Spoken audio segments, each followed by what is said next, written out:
Welcome to No Longer Conformed.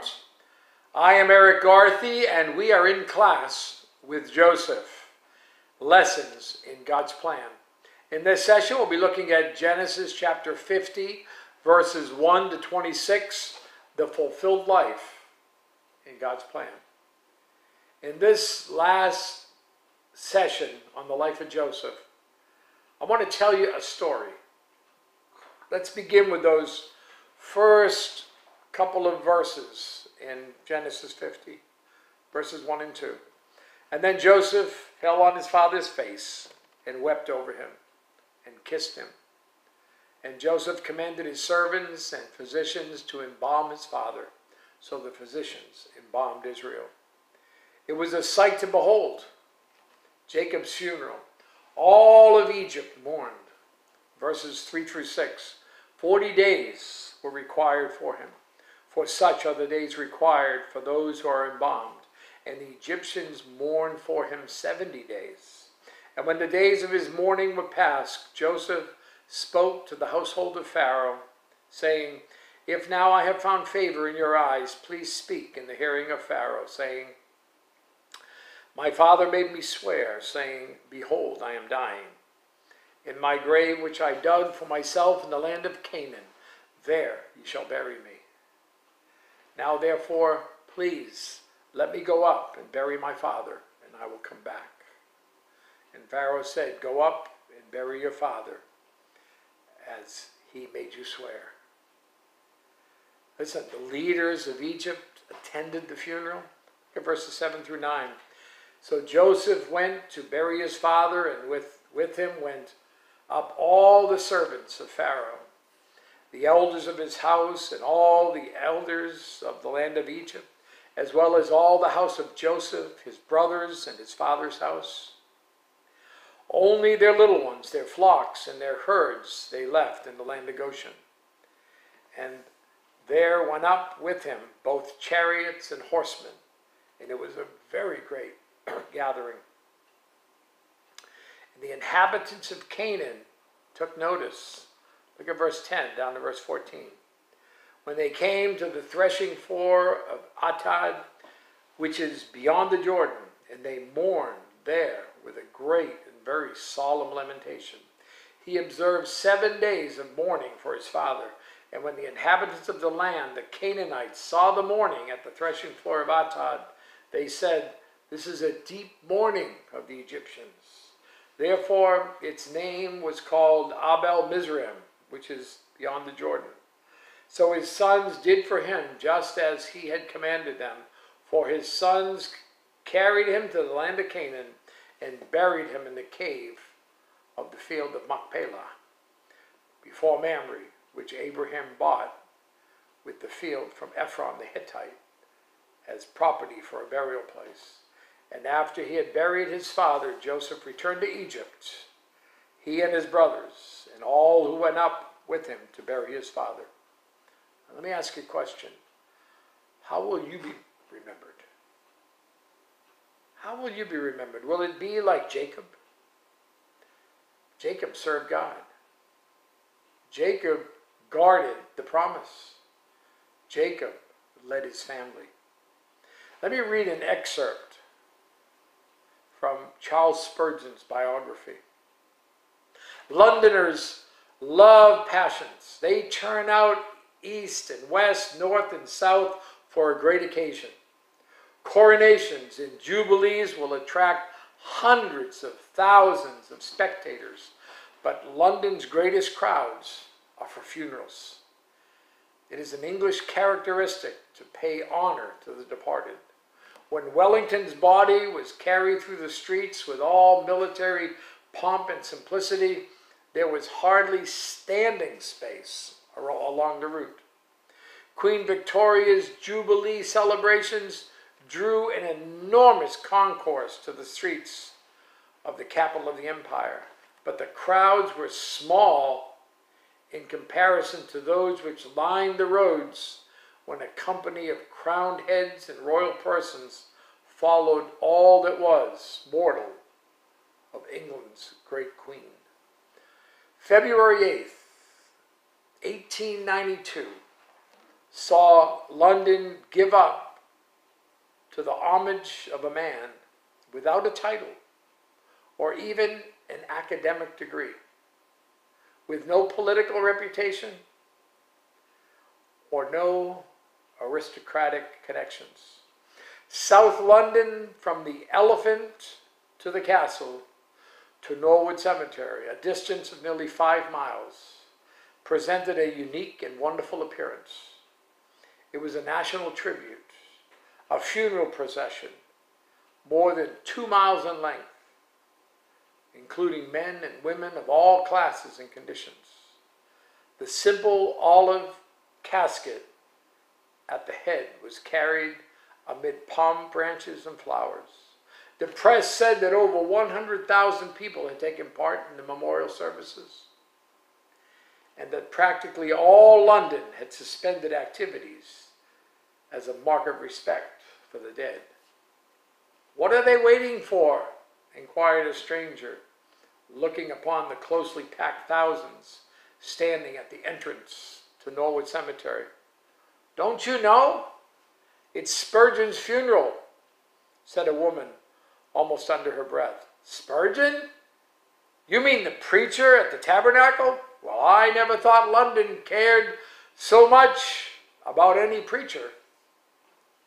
With uncanny insight, C.H. Spurgeon, at the close of his sermon on December 27th, 1874, some 18 years earlier, he said, "In a little while there will be a concourse of persons in the streets.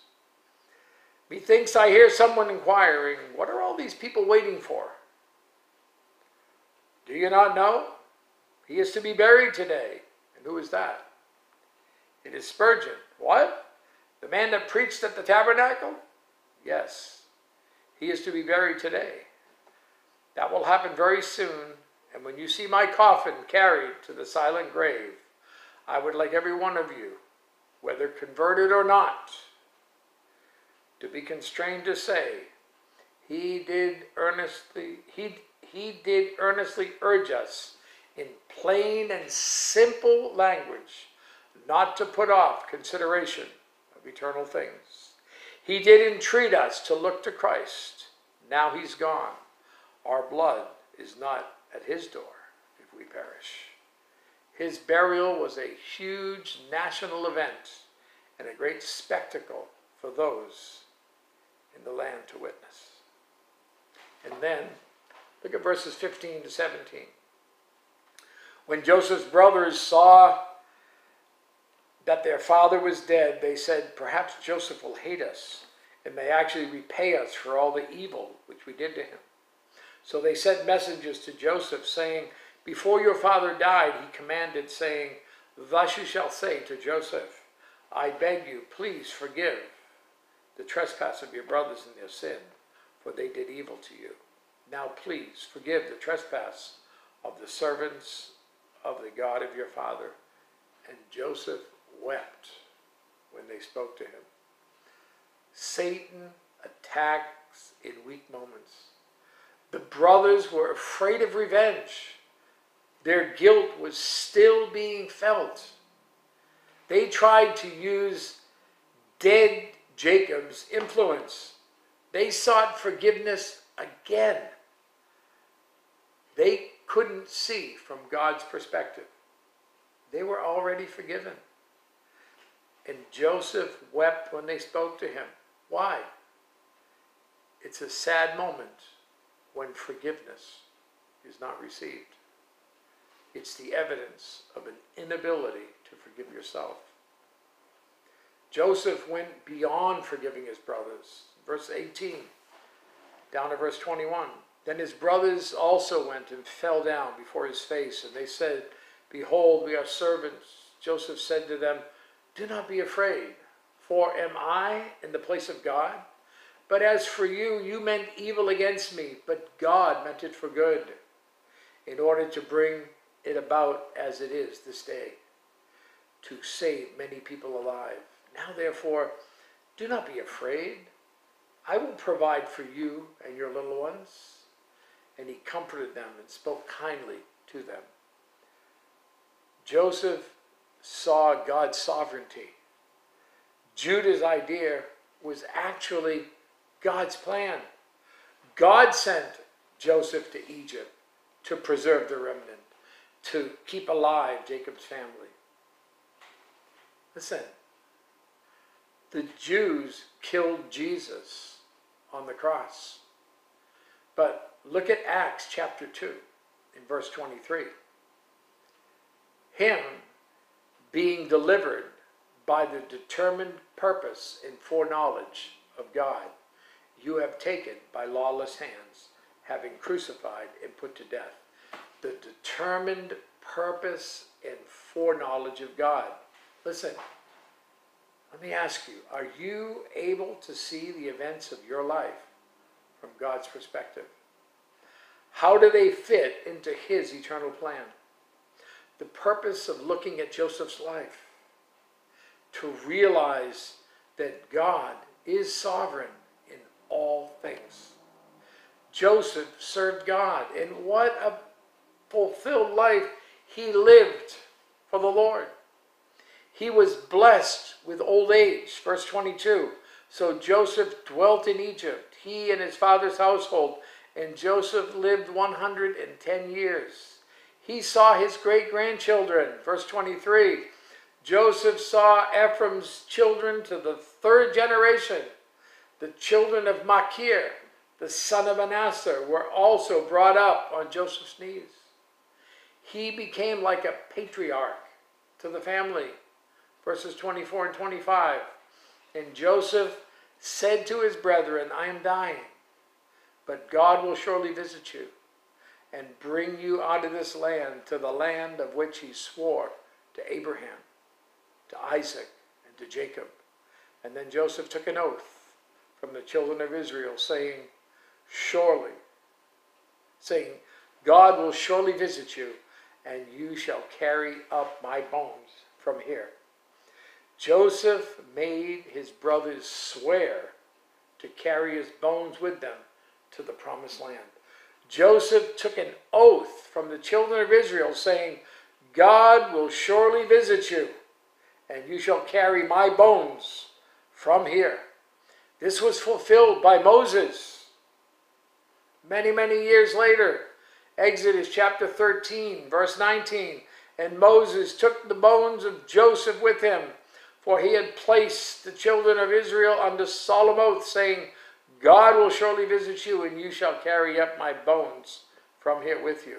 And Joshua, in Joshua 24, verse 32, after 40 years in the wilderness and 5.5 years of war conquering the promised land, the bones of Joseph, which the children of Israel had brought up out of Egypt, they buried at Shechem, in the plot of ground which Jacob had bought from the sons of Hamor, the father of Shechem, for 100 pieces of silver, and which had become an inheritance of the children of Joseph.